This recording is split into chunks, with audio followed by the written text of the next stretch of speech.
Engineering shapes the world around us, from the infrastructure that connects our cities to the systems that power our homes and the innovations that drive economic growth and social development. Behind every safe bridge, reliable energy network and sustainable water system is a commitment to competence, ethics and public safety. In South Africa, this commitment is upheld by the Engineering Council of South Africa, ECSA, which serves as an effective regulator assuring public safety. ECSA is a statutory body established under the Engineering Profession Act, Act 46 of 2000, with a mandate to regulate the engineering profession in the public interest. This mandate is fulfilled through 12 core functions that guide, regulate and safeguard the engineering profession. ECSA sets the standards that define engineering education and professional competency. Ongoing competence is maintained through the regulation of continuing professional development. By accrediting tertiary engineering programs, ECSA ensures graduates meet internationally recognized benchmarks. Registration is formalized through a national register of competent engineering practitioners. ECSA develops and enforces codes of conduct and standards of professional practice. When standards are breached, ECSA investigates misconduct and enforces accountability, protecting both the profession and the public. ECSA recognizes voluntary associations that support professional development and discipline-specific excellence. Through international recognition agreements, ECSA enables global mobility for South African engineering practitioners. ECSA recommends the scope of engineering work to the Council for the Built Environment and advises government on matters affecting the engineering profession and the public it serves. Each year, ECSA publishes guideline fees and scopes of work to promote transparency, clarity and fairness. Engineering regulation is more than technical oversight. It's about public trust. It's about recognizing competence. It's about ensuring compliance. And above all, it's about protecting lives. ECSA is an effective regulator, assuring public safety today and for the generations to come. To learn more about ECSA's role in regulating the engineering profession in the public interest, visit www.ecsa.co.za. Good morning, ladies and gentlemen. Good morning, ladies and gentlemen. Let's try one more time. Good morning, ladies and gentlemen. That's more like it. I think that first response to my good morning could be largely influenced by, or rather should be treated as a consequence of last night. Rumor has it, after I left, people continued, which they should have, and then they even continued beyond having to continue. And I do have a bone to pick with each and every single one of you. If you're looking at the themes, there's inclusion, the very first one. Yet I was deliberately excluded from the activities of last night. So I am rather resentful, and I'm going to demand as much energy from each and every single one of you in this room, just so you pay for having excluded me to that terrific cocktail session you had last night, where I was sadly not invited. Good morning, ladies and gentlemen, and welcome to the Engineering Symposium hosted by the Engineering Council of South Africa in partnership with the South African Institution of Civil Engineers. My name is Luphumlo Ncaisa, and I have the immense pleasure of running day 2. Before we start, before I even go to our acknowledgements, I wish to call upon our safety officer from the venue who will share the protocols insofar as the venue safety is concerned. Someone's laughing. I know why they're laughing, and I'm not going to entertain that snide.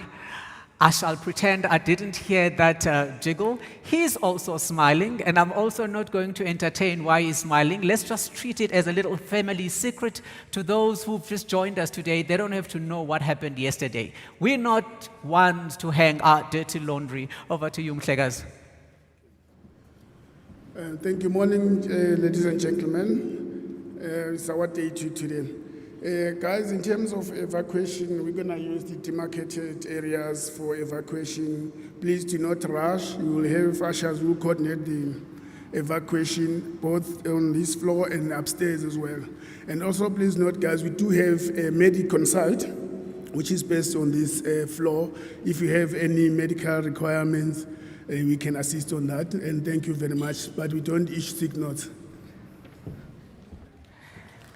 A big round of applause for that. And now that we know what should happen in the event something drastic happen, which I know it won't. I know it won't. We are very safe here. But thank you so much, sir. Ladies and gentlemen, if you would allow me, I now wish to acknowledge in our midst the Deputy Director General, Water and Resource Management, Mr. Lubuani Mabuda, the President of the South African Institution of Civil Engineers, Professor Chris Roth, the Vice President of ECSA, Ms. Maika Maidi, the Chairperson of the Council of the Built Environment, Ms. Amelia Mchali, the President of the South African Institute of Mining Engineers, Mr. Gary Lane, the President of the South African Institute of Mechanical Engineers, Mr. Mashele, Chief Executive Officers present, senior leaders of professional bodies, industry partners, practitioners, colleagues, ladies and gentlemen, good morning, and once more, you are welcome. Before we move on, ladies and gents, it is important that we acknowledge what was achieved yesterday. Day one was definitely incredibly substantive. The quality of engagements, the robustness of the exchanges, and the discipline of thought in the room set the high standard. It is therefore my pleasure to now invite the President of SAICE, Professor Chris Roth, to share some of the highlights from last night. A big round of applause for Professor Roth.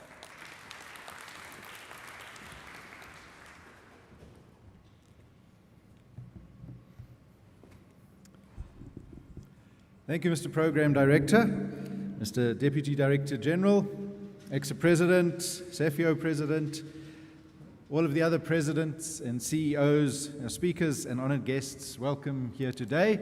Again, it's my duty on behalf of the South African Institute of Civil Engineering to welcome you to the second day of this symposium in conjunction with ECSA, with the theme Sustainable Development, Empowering Innovation, Inclusion, and Impact. I'm not going to speak for too long. I see we are slightly behind. And the only one thing I might complain about yesterday is that we got a little behind. We have quite a long day today, ending in the awards this evening. So in the interest of time, I'm not going to speak for too long. Let's see if we can get back onto the program. But I do want to say that day one absolutely exceeded my expectations. Being an inaugural symposium of this nature, I wasn't quite sure what to expect, but it really did exceed my expectations. One or two of the highlights for me, particularly, was the cooperation and discussions between the various voluntary associations and branches of engineering. It was great to see the electricals, the agricultural engineers even, mechanical engineers, chemical engineers, and so on. And I think one of the things we must take out of this particular symposium is that we must cooperate and collaborate more in the future. The panel discussion yesterday, featuring the CEOs of several of the voluntary organizations, was an absolute highlight on of my day. The title was Enhancing the Professional Positioning of Engineering. And I think it was a very diverse and powerful group of people who spoke from the viewpoints of different voluntary associations on how we can achieve that. One of the best comments of the day came from Chris Campbell, CEO of ECSA, when asked, we have the herd of engineers, are we all moving in the same direction? And he replied, at this stage, it's a little bit like herding cats. And I think this is something we can take from this symposium, a collaboration in future between the various voluntary associations, between the various disciplines of engineering. And hopefully some of the discussions today and this evening will help us towards that. There were various parallel sessions. Obviously, we couldn't attend all of them. I, for a while, attended the session in the Innovation Room on digital twins and similar techniques. We heard about large language models and digital water networks, and there was a lot of innovative techniques and uses of software and AI and machine learning mentioned in that particular room. Later there was a plenary session here, and one of the notes that I took from that, Michiel Viljoen of Eskom, was talking about the reasons for some blackouts, and he showed a graph of the number of blackouts during the last 20 years internationally, and it steadily climbed. It's not at all a South African issue. And one of the reasons he mentioned, and I thought it was such a simple and powerful example, is that as substations have gone from electromechanical to electrical to digital, just as a simple example, the configuration documents required to set those up have gone from 7 pages to 120 pages. So the complexity of the engineering systems we're dealing with is increasing. And his answer to that, and I agree wholeheartedly, that our best strategy is a solid core of professionally registered engineering practitioners. And that's what we're really all here for today. That is the best way to deal with the complexity of engineering. It's well known, and I think it's all branches of engineering, that the public doesn't always recognize us as being a learned profession in the same way they think of lawyers and doctors.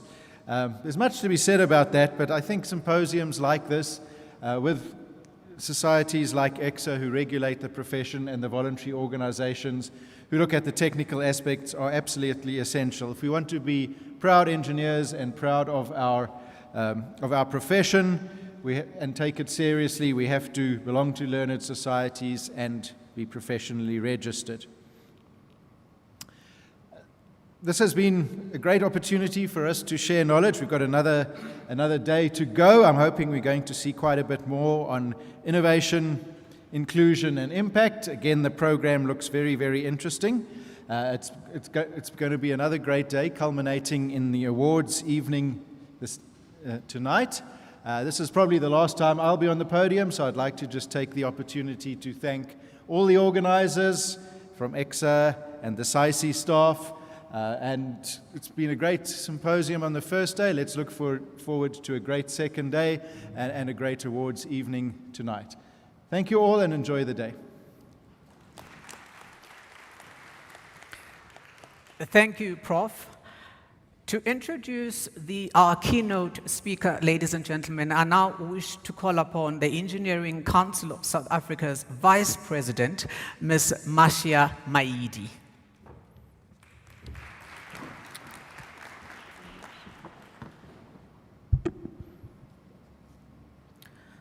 Honorable DDG of Water and Sanitation, distinguished guest, fellow engineers and STEAM colleagues, it is my pleasure to extend a warm welcome to all of you today.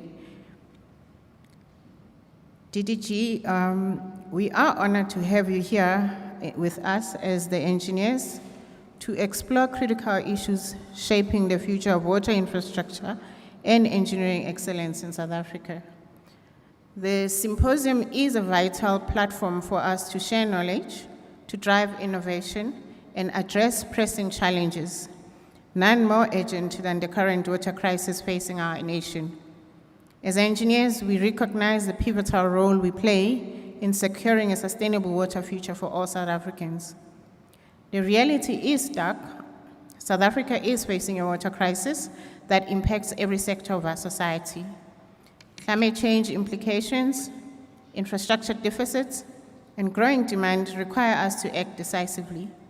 We must navigate these challenges collaboratively, leveraging engineering expertise to ensure that water security for our communities, industries, and ecosystems are met. We believe that government must be at the forefront of ensuring that the identification of engineering work that has been recently gazetted is actually implemented throughout government departments, given its role as the largest investor in infrastructure. By doing so, we can drive efficiency, we can build capacity, and deliver better outcomes for our citizens. Thank you, DDG, for your leadership and your commitment in tackling these challenges. We assure you that as engineers, we are ready to collaborate, to innovate, and to deliver solutions that will secure South Africa's water future. As the President Ramaphosa always says, Tuma Mina, as the engineers of this country, we are saying Tuma Tina, we are ready to serve. Welcome, DDG Lubuani Mabunda. Thank you.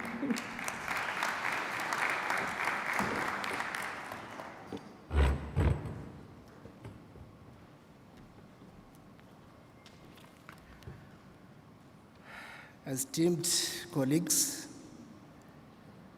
partners, and distinguished guests, good morning. I wish my minister was here. She has a way of getting people, more excited. She can actually make it rain just now, but unfortunately, I don't know how to do it. But some of you may have seen her whip up the crowd and get you excited about water. She's very passionate about water. So she asked me to come because she's not available. The DG is also held up. You will know that we do have a new National Water Crisis Committee that is chaired by the President, and there are lots of demands on many officials in that regard. If she were here, she would deliver this keynote address, and I will try my best to deliver it as best as I can. It is a privilege to address you today as we reflect on the important theme of this symposium, which is about partnerships and collaboration, accelerating access to water and sanitation. Allow me to greet the leadership of the Engineering Council of South Africa and the South African Institution of Civil Engineering, representatives from government, state-owned entities, academia, the private sector, and the many professionals gathered here today who dedicate their skills to building and sustaining our country's infrastructure. The mantra of the Department of Water and Sanitation is simple, but powerful. Water is life, sanitation is dignity. This is not merely a slogan. It reflects the fundamental rights in our Constitution, the right to life and the right to human dignity. Without water, there is no life. Without sanitation, there can be no dignity. And I dare say, without engineers, planners, scientists, and technicians, these rights cannot be realized in practice. This year is particularly significant for the sector.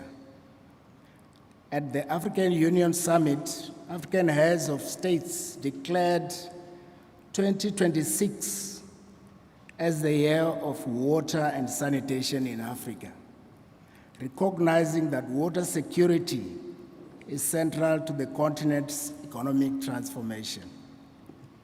Closer to home, the President of South Africa has also identified water security as a national priority. He reiterated this again during the 2026 State of the Nation Address and included the establishment of a National Water Crisis Committee. These commitments reflect a simple reality. Water security is economic security. However, South Africa's water sector stands at a defining crossroads. We face a convergence of challenges, some of which are aging infrastructure and insufficient maintenance, rapid urbanization and the growing demand, climate variability bringing droughts and floods. We have seen that in Limpopo recently, whereas in the Western Cape we are worried about a dry season, as well as in the Eastern Cape, particularly the systems that support Nelson Mandela. Financial constraints in the public sector remains an issue, and governance challenges at local government level is an issue we have to deal with. Despite significant progress since 1994, millions of South Africans still lack reliable access to safe drinking water and basic sanitation. This challenge is also reflected in the Global Sustainable Development Goals, particularly SDG 6, which commits all nations to ensuring availability and sustainable management of water and sanitation for all by 2030. While South Africa has made considerable progress towards this goal, significant work remains to close the access gap and improve the reliability of services. At the same time, South Africa is already using most of its available water resources, and demand is projected to exceed supply in the coming decades if additional measures are not implemented. We are therefore dealing with both a service delivery challenge and a water security challenge. Government is actively working to address these challenges across the country. The Department of Water and Sanitation is implementing strategic infrastructure projects to secure South Africa's water future. These include developments such as the Lesotho Islands Water Project Phase 2, the Mzimbuvu Water Project, the raising of Tsaneng Dam in Limpopo, and the Mkolo Crocodile Water Augmentation Scheme, to name but a few. The department is also in the process of establishing a National Water Resource Infrastructure Agency to mobilize finance and accelerate investment in large-scale national water infrastructure. However, infrastructure alone will not solve our challenges. The most pressing difficulties often lie at the local government level, where municipalities are responsible for providing water and sanitation services. Many municipalities face capacity challenges, financial pressures, and aging infrastructure. This affects their ability to maintain systems, implement projects, and deliver reliable services. This highlights a difficult but important truth. Government alone does not have sufficient financial resources, technical capacity, or engineering skills to address the scale of the challenges we face. This is why partnerships are not optional, they are essential. The department has therefore placed strong emphasis on partnerships with the private sector, development finance institutions, and industry. One important initiative in this regard is our cherished Water Partnerships Office. Through this program, municipalities are supported in structuring projects that attract private sector participation and blended financing. These initiatives include programs focused on reducing non-revenue water, improving wastewater treatment and reuse, strengthening infrastructure management, and exploring alternative water sources such as desalination. We are also strengthening collaboration with industry, including partnerships with the mining sector. A notable example is the Olifants Management Model, a novel multi-billion rand partnership between government and the mining companies in the Limpopo region. Through this model, mining companies are partnering with government to co-finance and implement critical bulk water infrastructure that supports both mining operations and surrounding communities. These partnerships demonstrate how industry can contribute not only to economic development, but also to long-term water security and improved water service delivery. Another important initiative, which is very close to the Minister's heart, is the National Program for Unserved Communities. Despite the progress made since 1994, there are still communities in rural areas where people must travel long distances to access water. Through this program, the department is working with provinces, municipalities, water boards, and various partners to accelerate solutions, particularly through groundwater development and small-scale water supply schemes. An important component of this initiative is the Adopt a Village concept, which invites private companies and development partners to support water supply solutions for specific communities. It is a simple but powerful idea. Organizations partner with government to help deliver sustainable water supply solutions to communities that remain unserved. In this way, partnerships can directly transform lives. This brings me to the audience gathered here today. At this symposium, we have many engineers, innovators, designers, and problem solvers. South Africa needs your skills. The engineering profession has always played a defining role in the development of nations, from dams and water treatment works to pipelines and sanitation systems. Engineers build the backbone of society. In the water sector, your work determines whether communities thrive or struggle.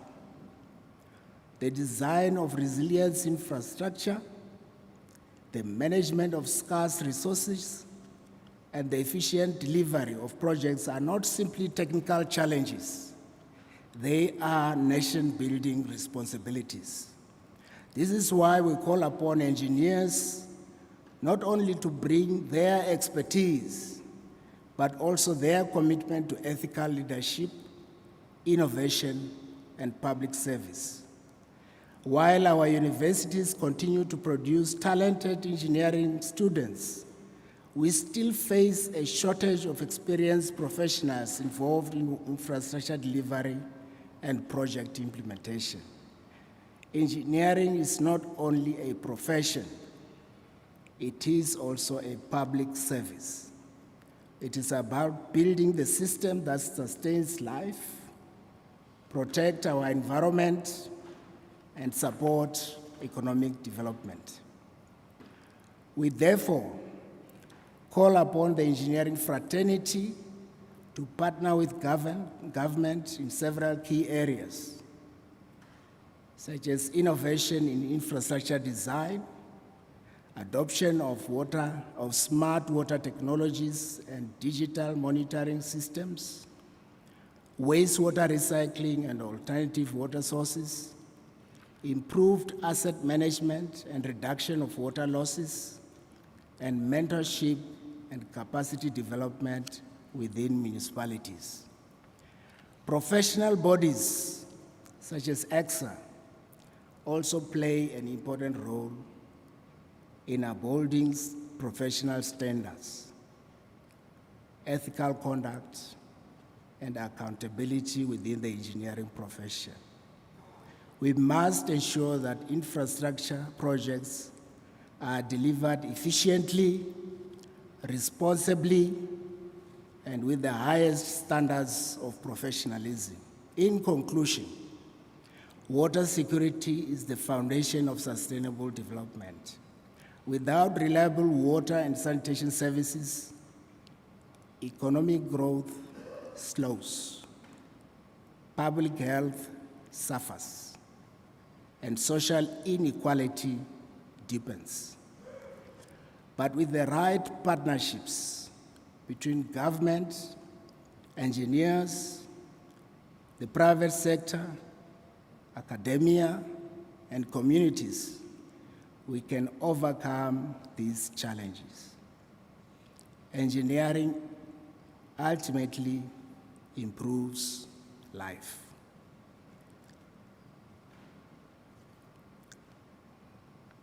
When a child opens a tap and clear water flows, when a community gains access to safe sanitation, when a river runs cleaner because wastewater treatment works are functioning properly, that is engineering in service of humanity. Let us therefore work together, innovate together, and build a water-secure South Africa for all. Because truly, water is life and sanitation is dignity. Thank you very much.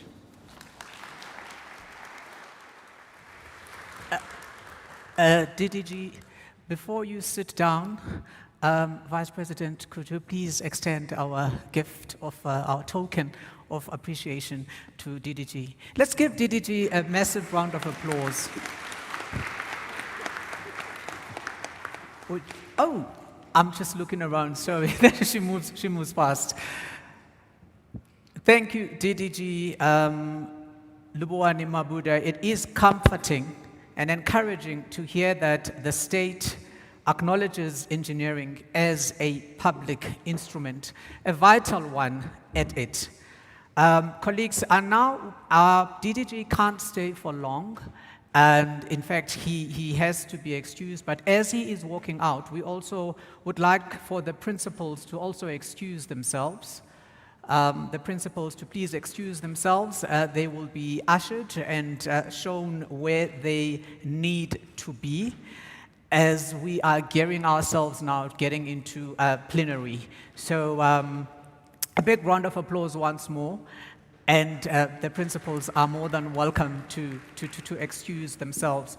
The colleagues who had entered using this entrance at the bottom, the colleagues who didn't get the chance to go and register, please, during tea time, we would be most appreciative if you could go and register, just so you are acknowledged and known that you were here.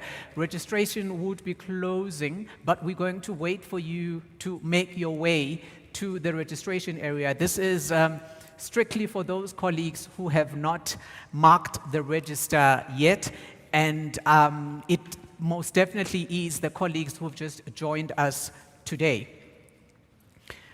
We're now moving on to presentations, ladies and gentlemen. Our first presentation that we are going to have, it is on engineering as a catalyst for sustainable development. And to present this, I wish to call upon SAICE, he was a 2025 SAICE President, Mr. Friedrich Slabbert. A big round of applause for Mr. Friedrich Slabbert.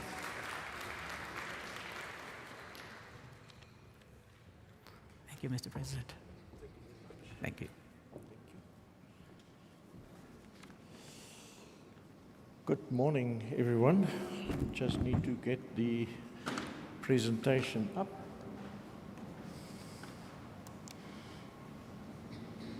There we go. Thank you for the opportunity. Luckily, I'm here and not planned to have first my tea and then arrive. I'm going to talk about the theme about the catalyst. What is engineering as the catalyst? So where do I need to press so that it moves on?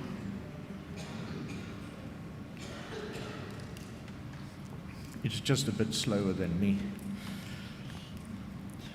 The key message that I want to share with all of you is that infrastructure is the physical platform upon which society can then function and sustainable development can happen.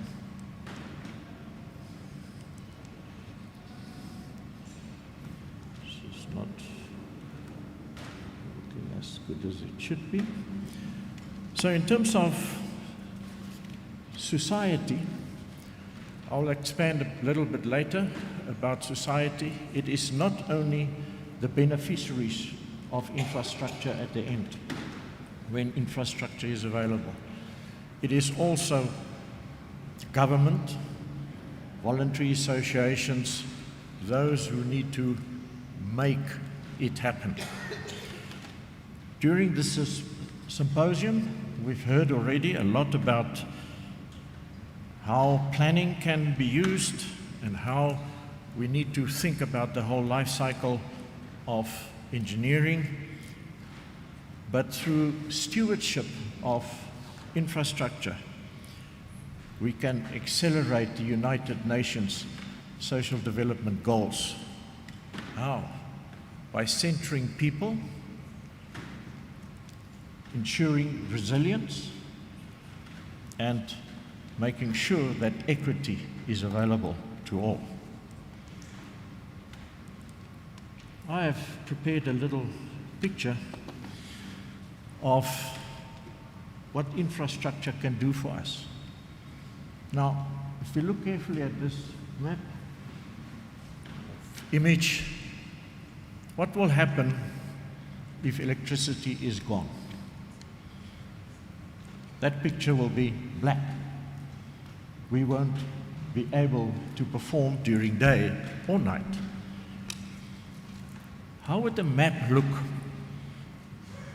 if we convert the color schemes of no water to red and poor roads to red, also red? Red being broken and green being serving. How would that map look? This is really what we need to talk about.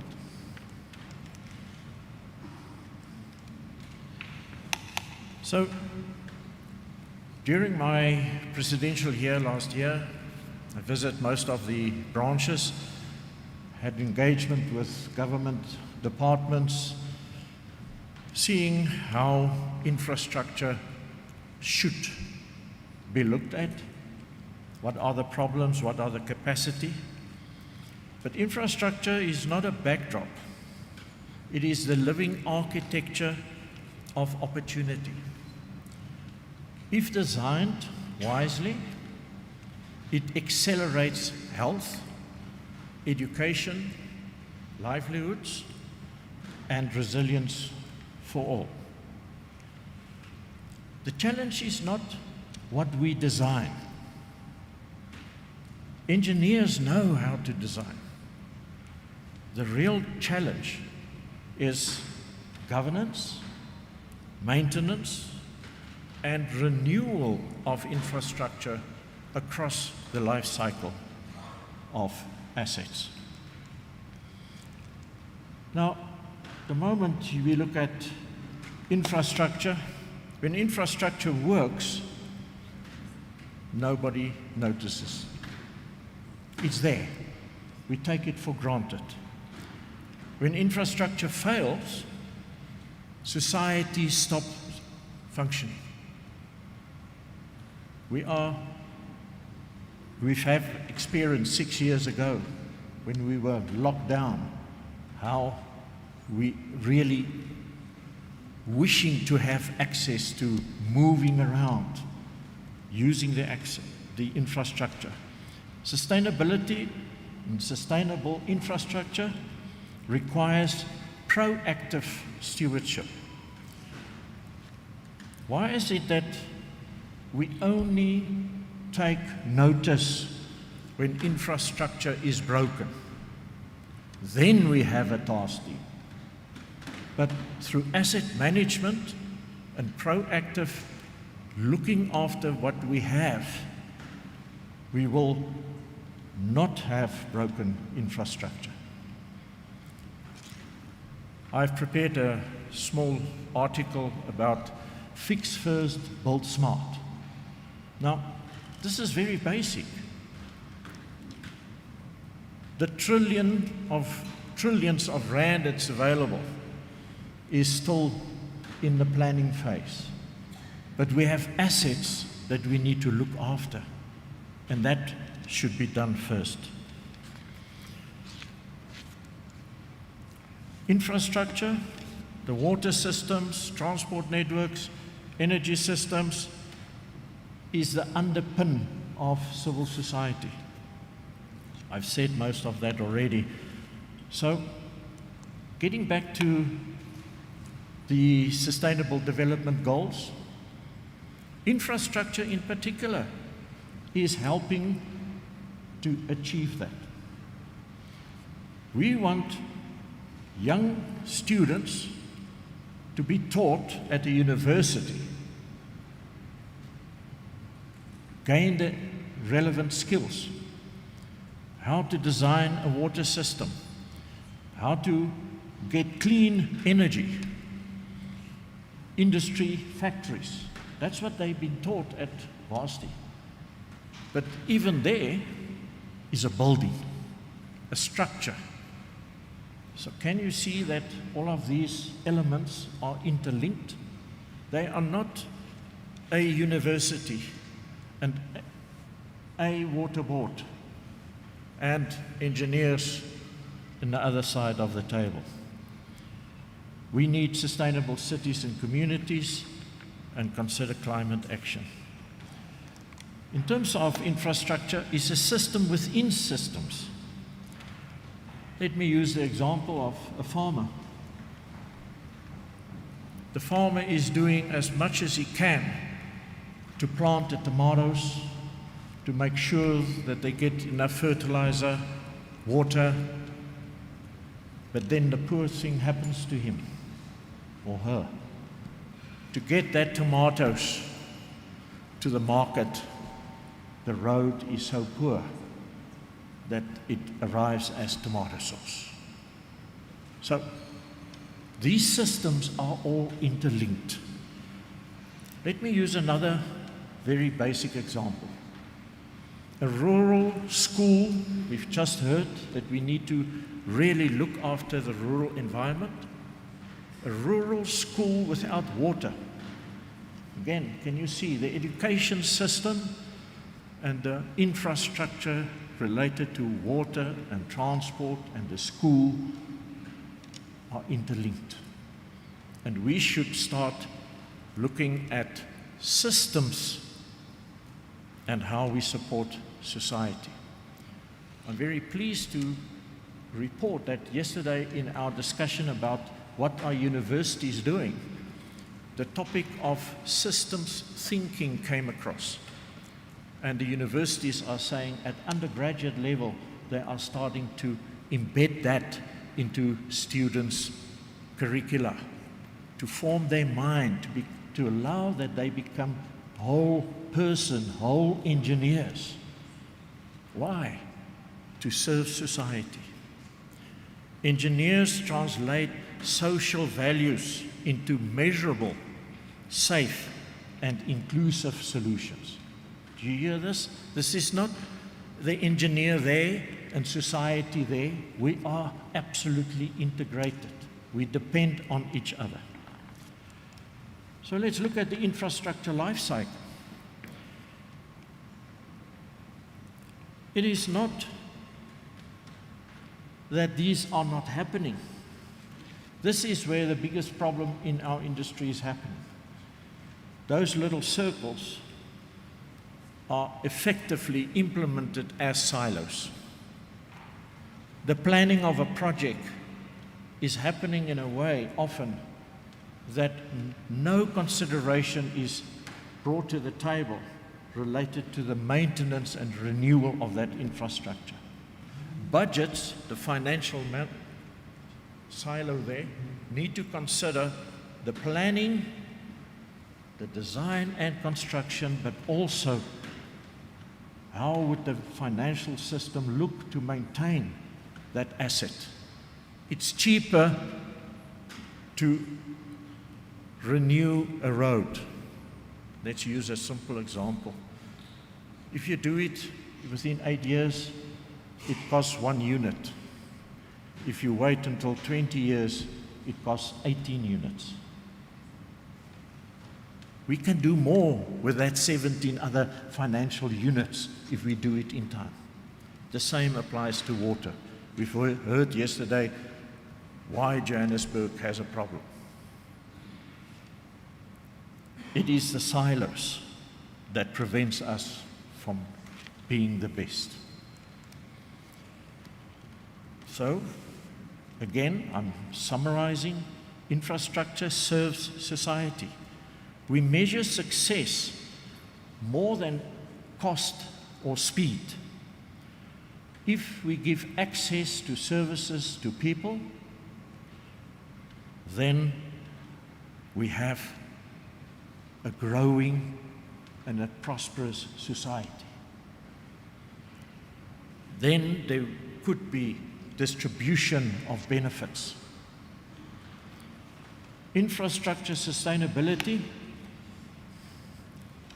requires collaboration. We've just heard it from the DDG. Collaboration between engineers, institutions, and communities. What are we often doing? Only once we have designed a project, then we start with stakeholder engagement.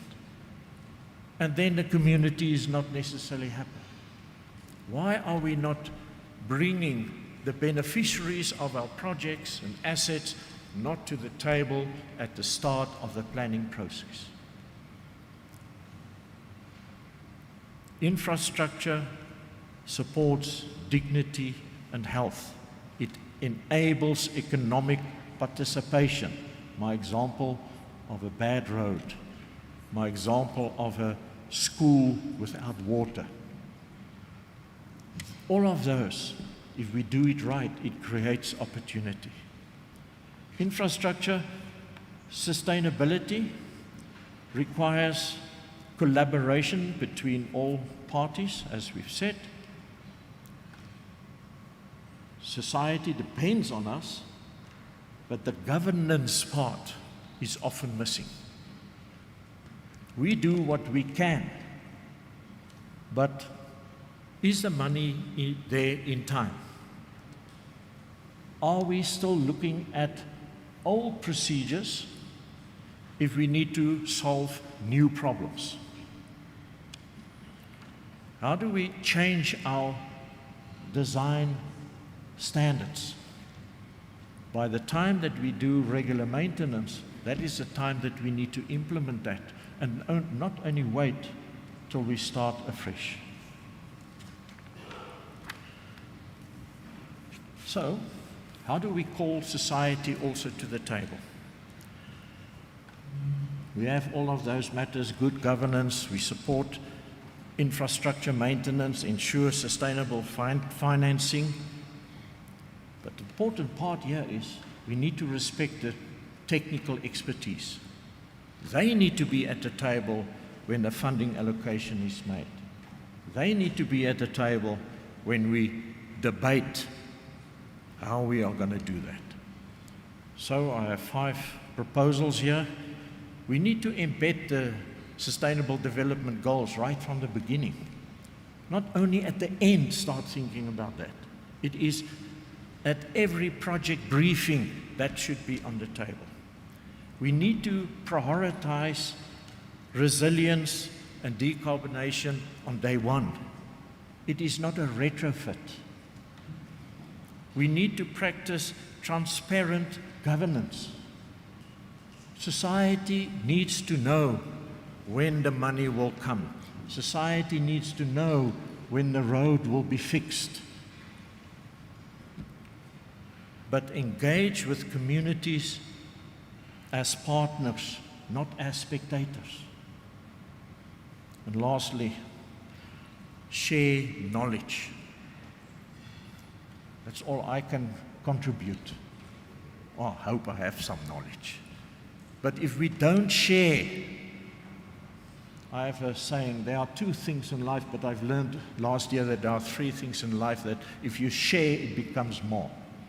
The one is love.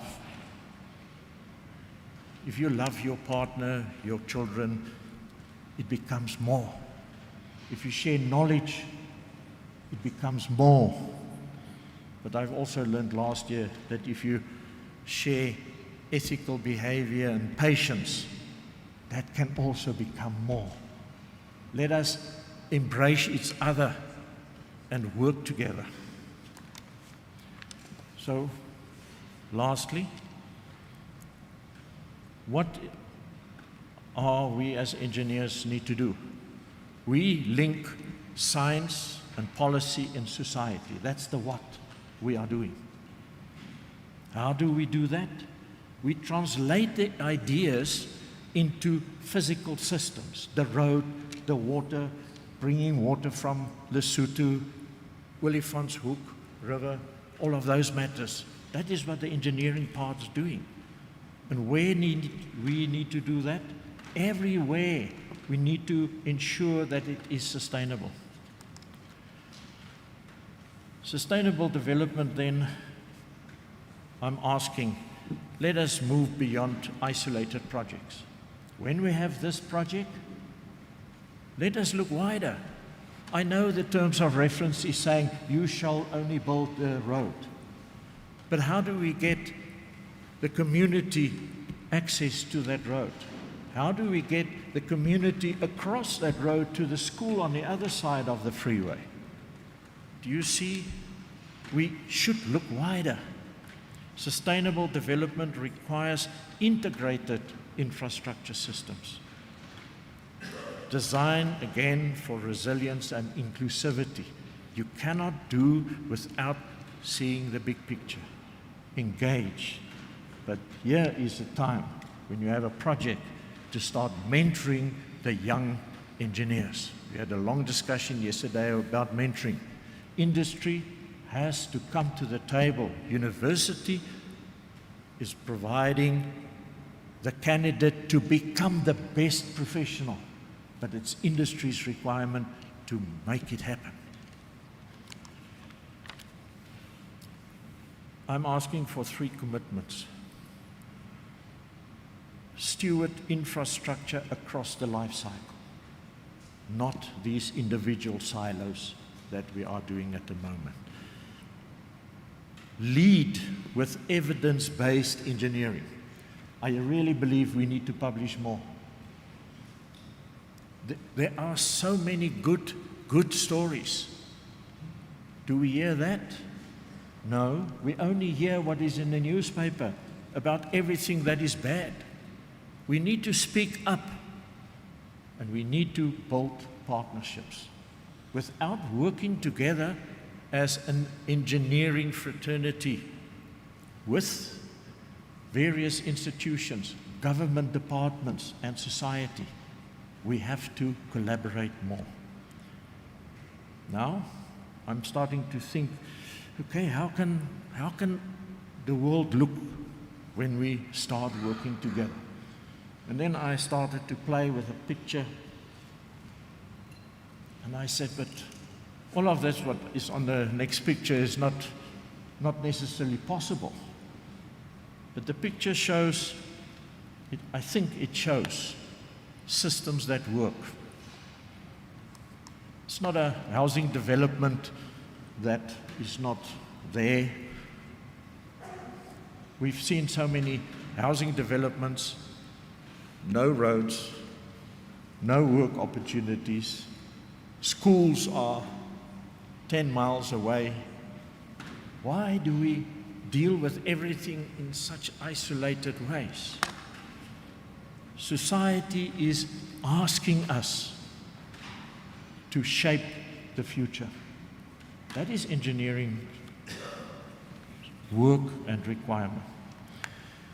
I just want to close with a few comments about what is the effect of poor maintenance of assets. It leads to service delivery decline. Logic, we all know that. But what does it say? It shows weak governance and poor accountability. It causes underspending of grants. Isn't that the biggest sin, that we give money back to government, not spending it? It weakens investor and treasury confidence in the people who need to do that. And then people, and we've heard it yesterday, but why are you engineers not dealing with this? It is not an engineering problem. It's a governance problem. And that lack of confidence leads to reduced future investment. We are asking, where are the projects? It is coming slowly into a pipeline. And if our assets deteriorate, we start at the top and we have a spiral of going down bit by bit. What needs then to be done? Collaboration is not a nice to have. It is really the foundation of resilience and sustainability. Why is that? When institutions and engineers are collaborating, the result is not just a good infrastructure, it leads to better lives. Isn't that what we wish for our children, for the next generation? The next generation sits in this room. We need to ensure that this happens. So our role as professionals, that's what I mostly said most of these matters about financial efficiency, service delivery, and all of these matters. So let's go on to role of professionals. Let's move from technical isolation to leadership. Mentor for sustainability and speak across sectors. My example of an education system, no road. A big project, but there's no service across that road. Let us move from complaint, what is in the newspaper, to contribution. What can each of us contribute? And let's move from silos to synergy.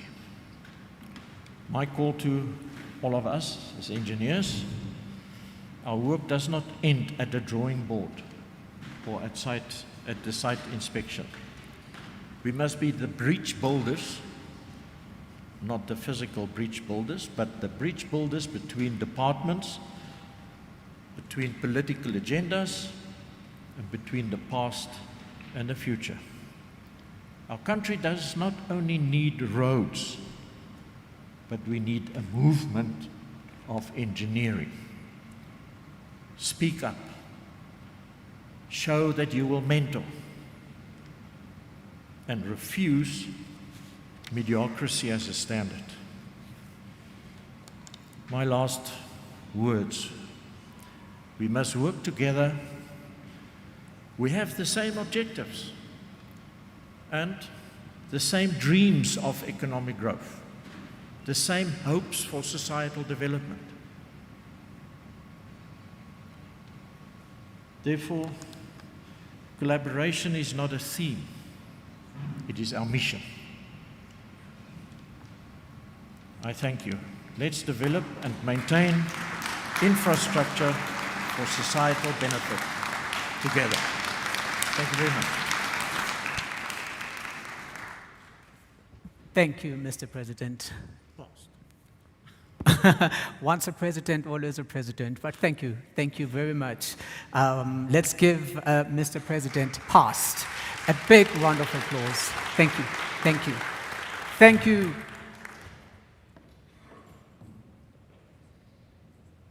As I was listening to and watching the presentation, I couldn't help but notice how intentional he was in emphasizing the importance of knowledge sharing.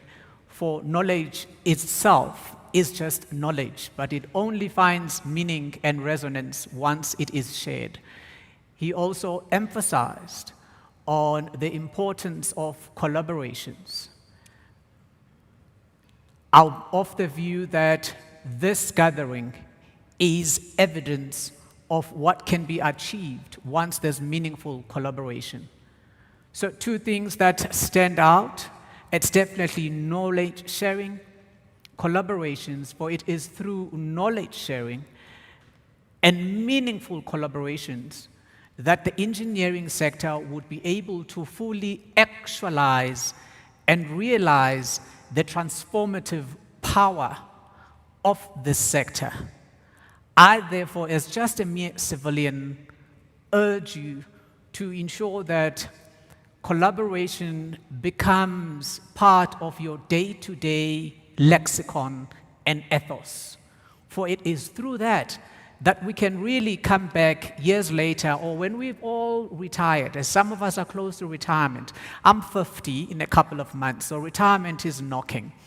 And yes, I do understand that we do have in the room those who are much younger, but when our time comes, we need to look back and say, we did not just play lip service to the concept of collaborations and knowledge sharing, and this is what we achieved when we chose to adopt it as a philosophy. I think, once again, that presentation from Mr. Frederick Slabbert deserves a massive round of applause.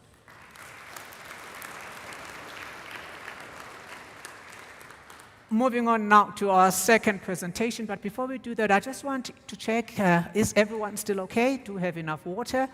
It's unfortunate I cannot offer anything else other than water, at least at this stage. Are we good with water? Are we hydrated? And are we good with ventilation in the room? Are we good? I'm seeing hands, and I'll take that as a yes. To now present to us the digital transformation of reliability engineering, a comparative study of professional practice in South Africa and Austria, we have the immense pleasure in our midst to have a PhD candidate in mechanical engineering from the University of Pretoria, Mr. Joel Leonard. If we could kindly give him a massive round of applause as he makes his way to the front.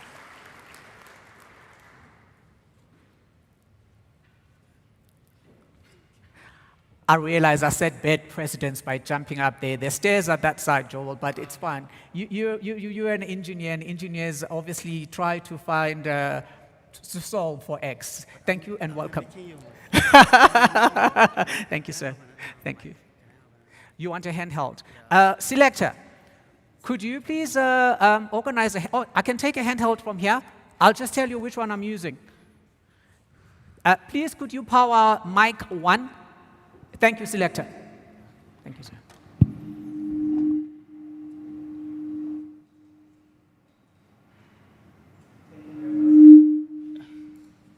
Yeah, thank you very much for that warm introduction. My name is Joel Leonard, as he rightly said, and I'm really happy to be in your midst this morning. So briefly, in the discourse, as you can see, we're going to be discussing about digital transformation of reliability engineering. And we are comparing South Africa and Australia.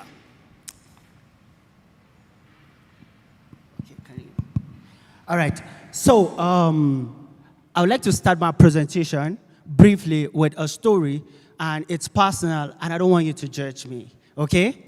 So I overheard my boss, okay? He was discussing one of his colleagues who is a CEO of one of the mines here in South Africa, and that his friend, the CEO friend, was basically complaining, right, to my boss that they hired 6 reliability engineers, okay?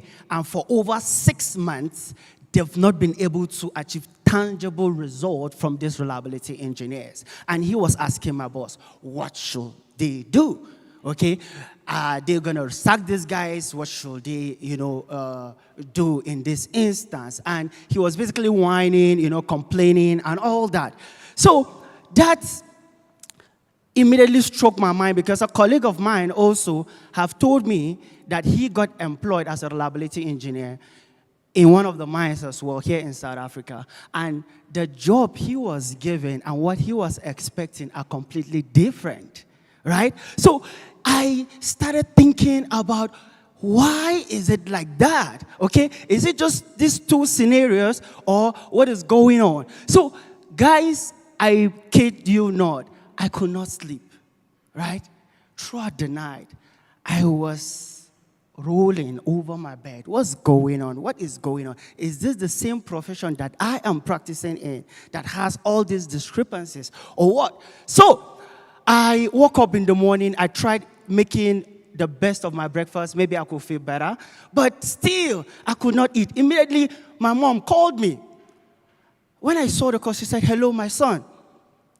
What is wrong? What's happening? I said, nothing. Then she said, no, something is wrong because my chest, I could feel chest pain, okay? So I knew that something is wrong. Tell me, what is wrong? And I told her, I'm sorry, what is actually wrong is an engineering stuff, and I wish I could explain to you so that you understand. And she said, okay, can we pray about it? And I told her, no need to pray about it because this is about technical stuff. Why not save the prayer for my enemies in the village, right?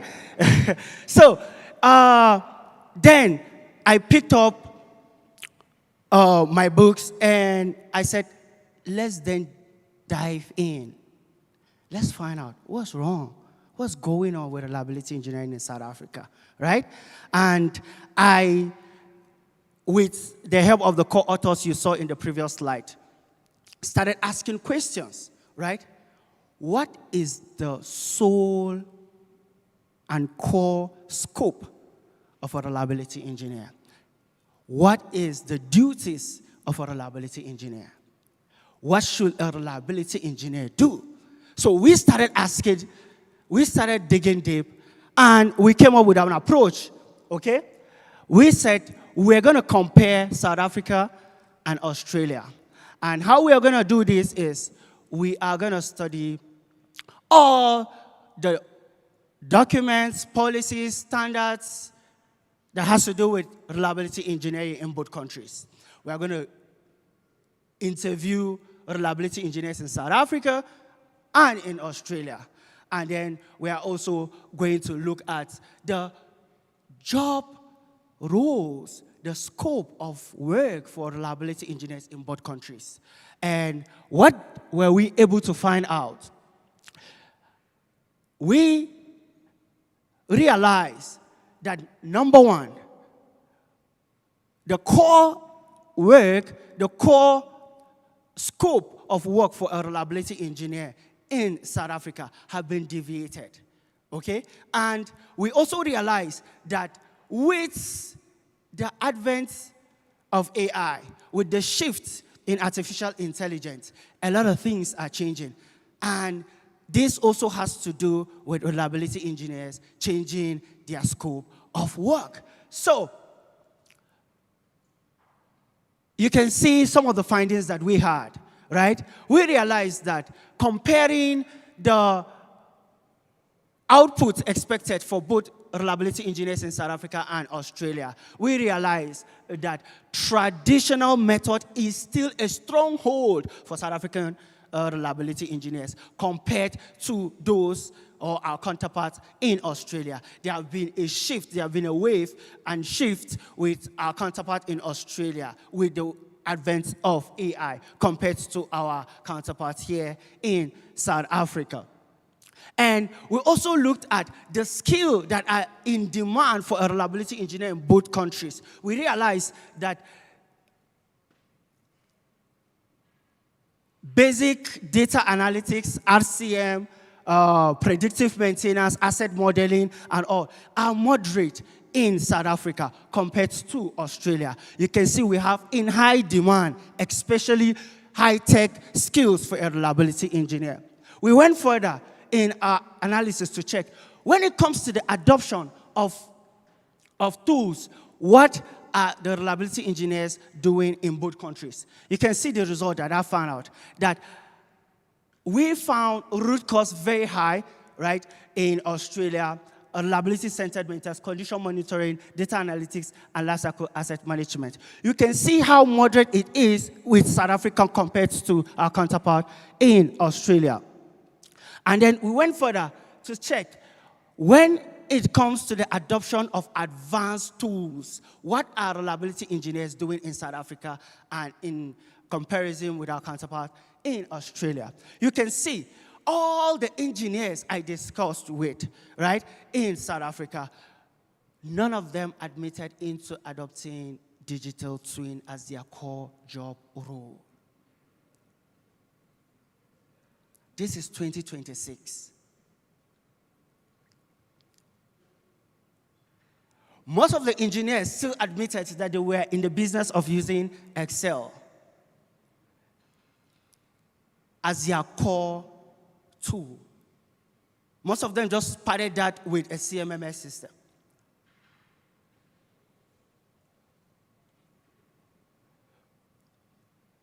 We went further to say, okay, when it comes to the use of AI in your work, in your modeling, in predicting failures, what do you do as a reliability engineer? We still found out that little AI application was used here in South Africa in comparison with our counterpart in Australia.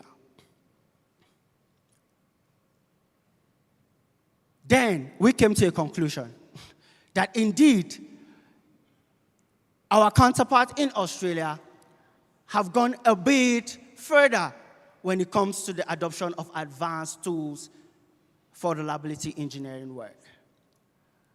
And that on its own is something to call the attention of this gathering, to say, what are we doing in South Africa when it comes to reliability engineering? Just like I started to say, no, I overheard a CEO complaining, whining, saying that he cannot see the value with his reliability engineers. This is just the problem, that we've not been able to advance like our counterparts. And while I was discussing with the engineers in Australia, most of them say they are also looking up to advanced economists in Europe and the US. And this has informed their shift into the use of advanced techniques, advanced tools, and advanced methodologies. So reliability engineering cannot be taken out of the quality and the sustainability of our production systems. And if it is that critical, then engineers have to key into the trend. But speaking to governing bodies like ECSA, right, like SAICE, we have to understand that the support given to engineers is less, especially that of reliability engineers. And why is it like that? All the documents we previewed, there is no specific standard dedicated for reliability engineers. No framework developed for reliability engineers in the country. Now, that is a major gap. And that has created another pathway for collaboration, that we need to work together to put together these policies, this framework, these standards, so that we can support our engineers to perform better. And when it comes to the alignment of job roles, that is also a gap. What you see on the adverts, when you are sent into the role, it's completely different. And it's a distraction for a reliability engineer. We found reliability engineers doing lesser work, okay? More or less just being like an advanced planner. And if you look at the core existence of a reliability engineer, it is a poor decision to give a reliability engineer such duties. A reliability engineer is like a demigod when it comes to your plant reliability. His job is to ensure that he brings up innovative solutions to ensure the plants keep running. So he basically looks at everybody doing everything, and he waits. When they can no more do, then they say, "Sir, what can we do?" Then he brings a solution.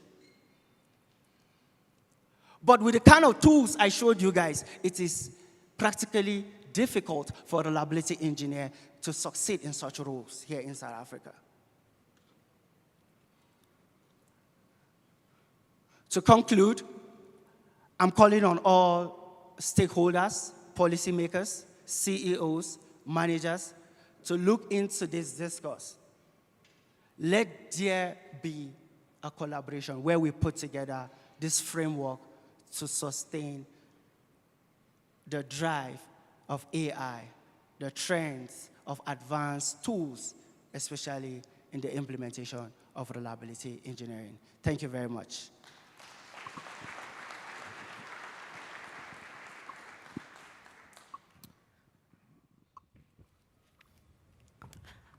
I am lost for words.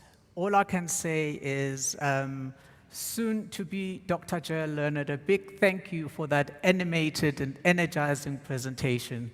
I hope the room has taken heed of what you are proposing and the direction within which you are marshalling the colleagues towards. A big round of applause for, and I'm being deliberate by saying Dr. Joel Leonard, because I have a sense that doctorate is coming sooner than we anticipate. Thank you, sir. Thank you very much. Thank you. Thank you. You are more than welcome to use the steps this time around.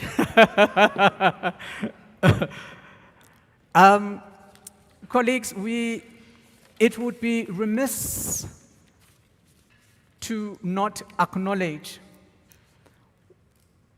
with the greatest of gratitude and appreciation, in fact, immense appreciation, to all those who not only saw the value in this gathering, but went even further by digging to their own pockets to ensure that this symposium is brought into a realm of a possibility. We therefore, with your permission and indulgence, wish to express appreciation for the naming rights sponsor SAICE, our lanyard sponsors OAR Consultants, the symposium speaker gift sponsor Infra Consult Engineering, the opening network cocktail sponsor, which I was excluded on, SAICE. Don't forget, I carry grudges. That's what happens with short people. We carry grudges.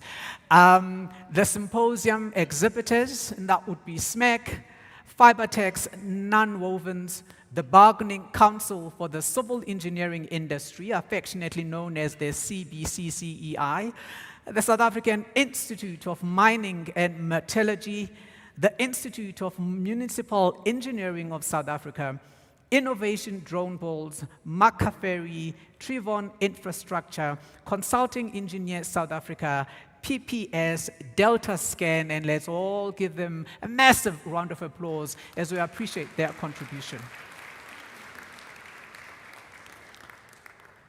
I need to fix something. I've got all kinds of wires here, so please do pardon my tardiness. Some wires are just popping up where they're not supposed to go. Don't worry, there will be no wardrobe malfunction.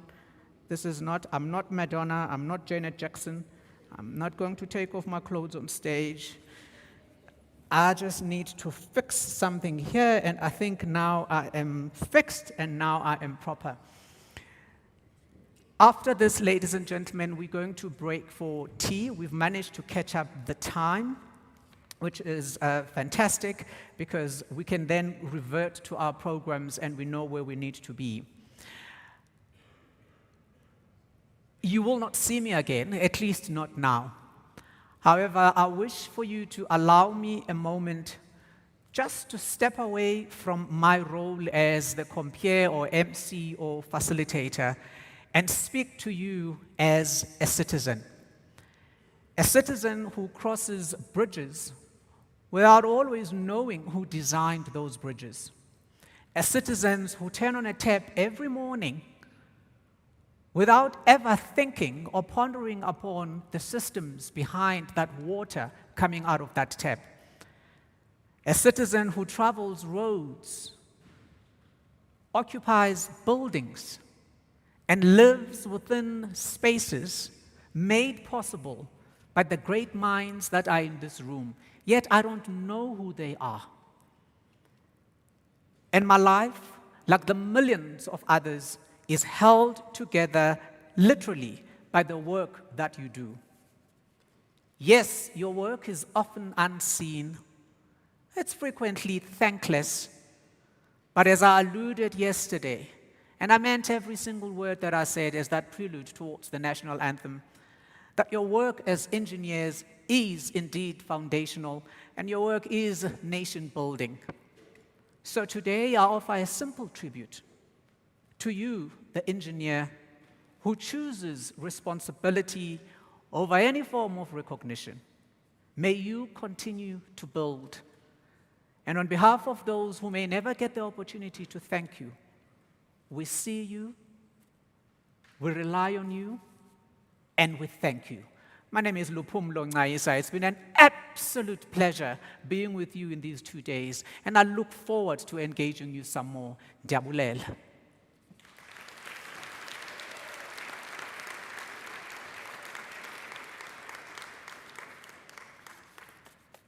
Do we do the famous bow? I shall do that. And we thank you. Of course. Thank you. Thank you so much. Thank you. Thank you. I really appreciate this.